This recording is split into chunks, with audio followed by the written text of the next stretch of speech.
انا متجوزه بقالي 6 سنين. جوزي لما جيت قدم لي كنت انا في اولى كليه، وهو كان نجار ما كانش مكمل تعليمه، كان واقف لحد رابعه ابتدائي. وفي نفس الوقت اللي هو متقدم لي فيه ده كان في واحد زميلي تاني في الكليه متقدم لي، وكان في برضو شخص تاني موظف كبير ومستواه المادي حلو جدا كان متقدم لي. كان التلاتة متقدمولي في نفس الوقت.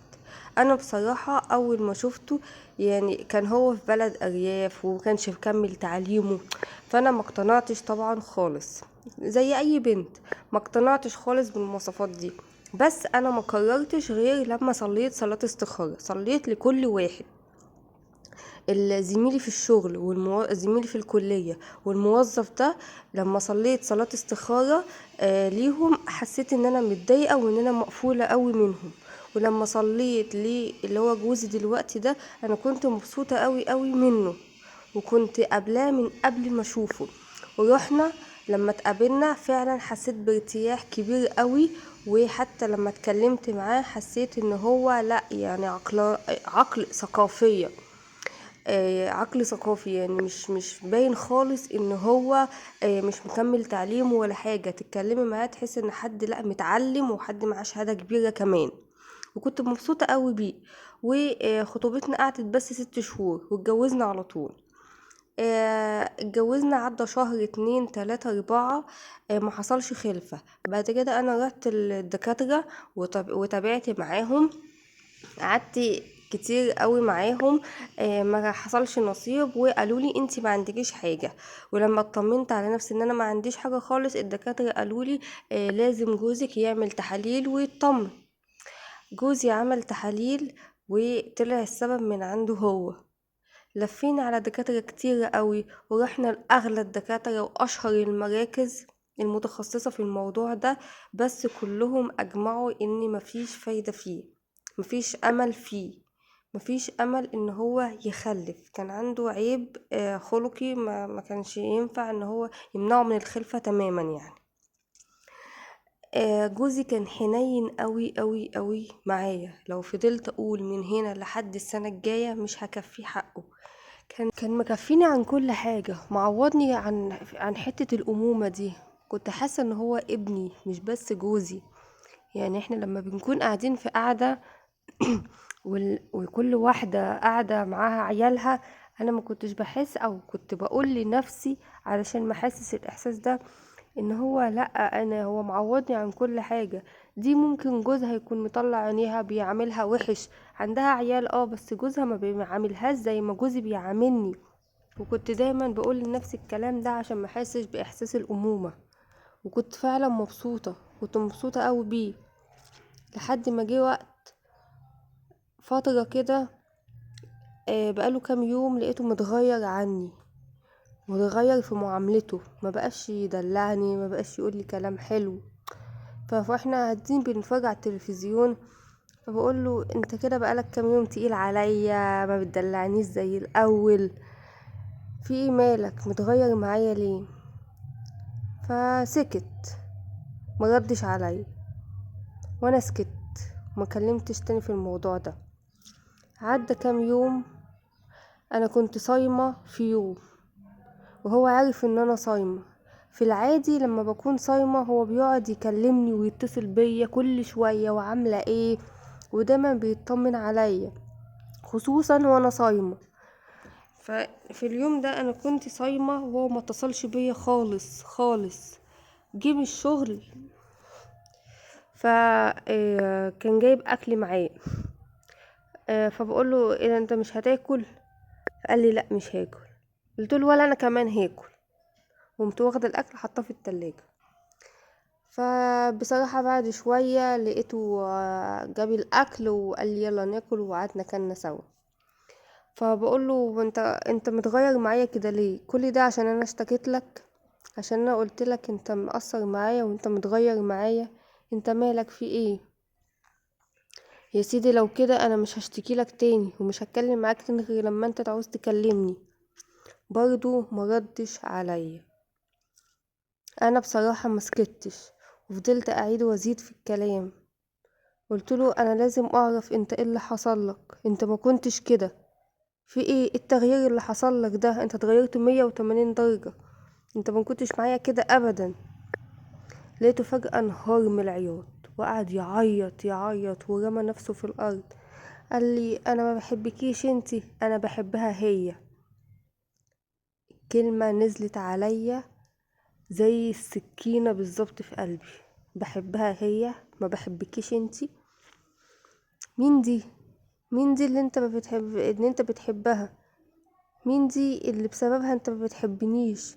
يعني كل السنين اللي فاتت دي وكل المعاملة اللي انت بتعاملها لي دي كانت تمثيل؟ كل ده انت كنت بتمثل عليا؟ انا سمعت الكلمة واترميت في الارض، سكت، ما نطقتش. كل اللي كان قايم عليا ان انا اعيط واصوت، معرفتش اتكلم معاه ولا كلمة. وهو بعد ما قال الكلمتين دول بصلي كده وقال لي انا مش عارف انا قلت الكلام ده ازاي، ارجوكي سامحيني سامحيني، وقعد يمسك في ايدي ويبوس ايدي ورجلي، سامحيني سامحيني. انا مبقتش عارفه اتكلم واقول ايه. يعني انتوا متخيلين الصدمه؟ احنا قعدنا 6 سنين، يعني مفيش بينا مشكله واحده. كل يعني في خلال ال6 سنين دول كل اللي كان بينا كان حب ودلع، كأننا مخطوبين بالظبط. المشاكل اللي الناس كانت بتحكيها وجوزي ما بيقوليش كلام حلو ومش عارفه ايه، ما كانش فيه الكلام ده خالص. انا كنت لما اخش المطبخ كان بيجي ورايا، اخش الحمام يجي ورايا، ما كانش بيسيبني لحظه.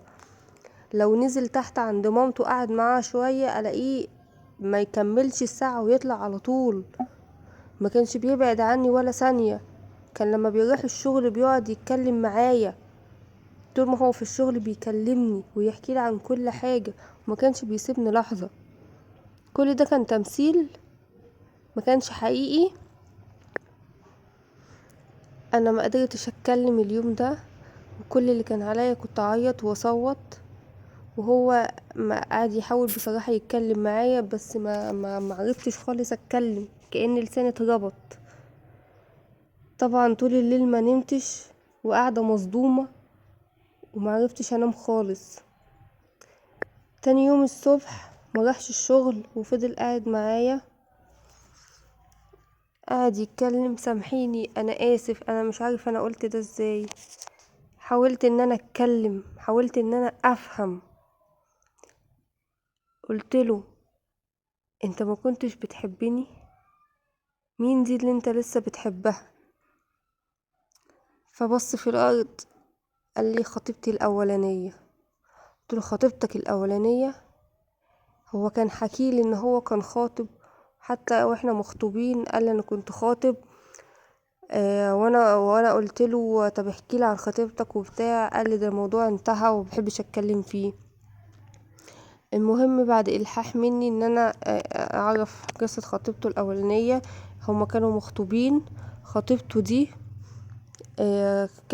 هو كان خطيبها وهي في تالتة اعدادي، وفضلوا مع بعض لحد ما دخلت الكلية. واول سنة ليها في الكلية سابته عشان هو ما كانش متعلم. يعني الكلام ده حكوهولي واحنا في فترة الخطوبة، وما فتحش معايا الموضوع ده تاني. هي سابته لما دخلت الكلية عشان هو، يعني هو قال لي ان هي حست ان انا ما بقتش من مستواها وسابتني. ومن ساعتها وما اتكلمناش تاني في الموضوع ده خالص، حتى هو ما بيحبش يتكلم في الموضوع ده خالص. قلت له طيب انت قلت لي ان انت ما بتحبش تتكلم في الموضوع ده وان هي سابتك، ايه اللي خلى الموضوع ده يتجدد تاني؟ وشفتوا بعض امتى وفين؟ قال لي احنا اتقابلنا في المترو. هي كانت في المترو وانا ما شفتهاش، هي اللي شافتني وندهت عليا. اتكلمنا طب انت عامل ايه، طب انت فينك دلوقتي؟ قال لها انا اتجوزت. قالت له انا كمان اتجوزت ومعايا ولد. ف كلمته في مرة وخلاص على كده ومشيوا والموضوع انتهى. بعد كده هي كلمته في مرة تانية وقالت له انا عايزة اقابلك. قال لها ليه؟ قالت له انا عايزة بس اقابلك واحكي لك على حاجة. فراحت قابلته فعلا، وقالت له انا اتجوزت واحد كان ذو منصب كبير، كان رئيسي في الشغل، بس بعد ما اتجوزته بشهرين لقيته بيخوني. انا خلفت منه ولد وهو سايبني ومبيكلمنيش. انا بس جيت اكلمك النهارده علشان اقولك حاجه واحده بس. انا حاسه ان كل اللي حصل لي ده ذنبك انت، وانا كان نفسي من زمان ان انا اشوفك عشان اقولك ان انت تسامحني. انا حاسه ان كل اللي حصل لي هو بسببك، عشان ده ذنبك انت، عشان انا افتريت عليك وسبتك، وربنا وقعني في شر اعمالي واتجوزت واحد خلص ذنبي فيك. يعني خد اللي انا عملته فيك، خلص كل اللي انا عملته فيك، وانا مش مرتاحه معاه خالص، وهو سايبني وانا قاعده لوحدي بابني. انا بس عايزاك ان انت تسامحني، مش عايزه حاجه منك تاني، عايزاك تسامحني بس. لا يا ستي انا مسامحك، وكل واحد شاف حياته، وانا متجوز واحد او متجوز واحده دلوقتي وشايلاني. وانا مسامحك وخلاص، اللي حصل حصل، وانتهوا بعد كده وما كلموش بعض تاني. انا رحت خدت اخت جوزي، انا حكيت لاخت جوزي الكلام ده، وقلت لها انا لازم اشوف البنت دي. فهي كانت جارتهم من زمان، يعني هما كانوا عايشين في منطقة واحدة. فراحت لها هي واخت جوزها، فمامتها فتحت لها، فسلمت عليها وبتاع، وقالت لها دي مرات فلان، يعني ما قالت لهاش هي مين حقيقي، قالت لها اسم واحد تاني يعني اي حد. ودخلوا وشافوا البنت واتكلموا معاها وتواصلوا معاها، خدت رقمها. تمام، هي كانت عايزة تاخد رقمها وخلاص، ومشيوا والموضوع انتهى. بعد كده هي كلمت جوزها ده، هي بقى اللي بتحكي بقى، قالت لجوزها انا عايز اقابل البنت دي. قال لها عايزه تقابليها ليه؟ قالت له بس انا عايزه اقابلها، كلمها وقول لها انا عايزه اقابلك. الراجل اتصل بيها بخطيبته الاولانيه وقال لها انا عايزه اقابلك. هي بصراحه ما رضيتش، قدام عيني هي ما رضيتش تقابله. قالت له قبلك ليه؟ انا كنت عايزه اقابلك عشان خاطر حاجه واحده بس، زي ما انا قلت لك كده، ومفيش كلام ما بيننا تاني. انت راجل متجوز وانا واحده متجوزه وعندي ولد، ومفيش كلام ما بيننا تاني. ففضل يلح عليها عشان خاطر مراته عايزه تقابلها، فين وفين لحد ما قبلت ان هي تقابله. نزلوا اتقابلوا في مكان، وقال لها دي مراتي، عرفهم ببعض. تانية مسكت نفسها وتماسكت وقالت لها انا عايزه اعرف انت عايزه ايه من جوزي، انت قابلتيه تاني واتكلمت معاه تاني ليه؟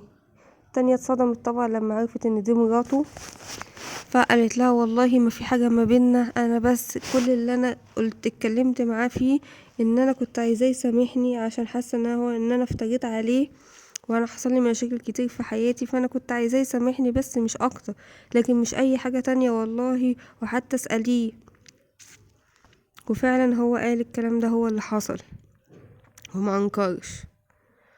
ف يعني بتقول يعني البنت دي انا احلى منها بكتير قوي، ومش انا اللي بقول، الناس هي اللي بتقول. يعني انا مش عارفة، انا مش لاقية سبب مقنع للي هو عمله ده. هو قال لي انا ما بحبكيش انتي، انا بحبها هي. طب هي سابته وافترت عليه، اول ما دخلت الجامعة وحست ان هي يبقى معاها شهادة سابته. عكسي تماما، انا كنت في اولى جامعة لما هو خطبني، وسبت اللي ذو مناصب واخترته هو. انا مش عارفة هو عامل معايا كده ليه، وهل كل ده فعلا كان تمثيل؟ ال6 سنين اللي احنا قضيناهم مع بعض دول تمثيل؟ انت مش متخيلين هو كان بيعمل ايه معايا. يعني كان بيحسسني ان انا صاحبته، يعني احنا يعني كان بينا كل الحب، ما كانش فيه مشاكل ما بينا خالص، كنا مع بعض على طول، وضحك وهزار ودلع، ما كناش بنتخانق ولا بنسيب بعض لحظة واحدة. معقولة كل ده يطلع تمثيل؟ فدلوقتي هو بيتحايل عليا ان انا ارجع تاني وان انا اسامحه، وانا مش عارفة اعمل ايه. انا بحبه حب جنوني، انا سبت الدنيا كلها علشانه. كل الناس حتى اهله قالولي سيبوه، قالولي سيبيه، سيبيه وشوفي انتي حالك واتجوزي وخلفي، بس انا مرضتش. انا كنت حاسة ان انا لو سبته ما اقدرش اعيش ثانية من غيره. هو كان معوضني عن احساس الامومة ده ومكفيني، ما كنتش قادرة ان انا اسيبه وكنت مبسوطة معاه. كنت كل ما افتكر ان انا نفسي اخلف كنت بغير الموضوع ده خالص، وكنت بفتكر قد ايه هو معاملته معايا جميلة، وان انا ممكن اتجوز واحد تاني ونخلف منه بس مش هيعاملني بالشكل ده. انا فعلا مبسوطة معاه وبحبه جدا، مقدرش ان انا استغنى عنه، بس في نفس الوقت هو جرحني جرح مش قادرة اقولك قد ايه. هو صدمني، فانا مش عارفة اسيبه، بس حاسة ان انا هموت لو سبته ولا اكمل معاه. بس برضه حاسة ان انا هاجي على كرامتي جدا لو كملت معاه. فبجد انا مش عارفة اعمل ايه.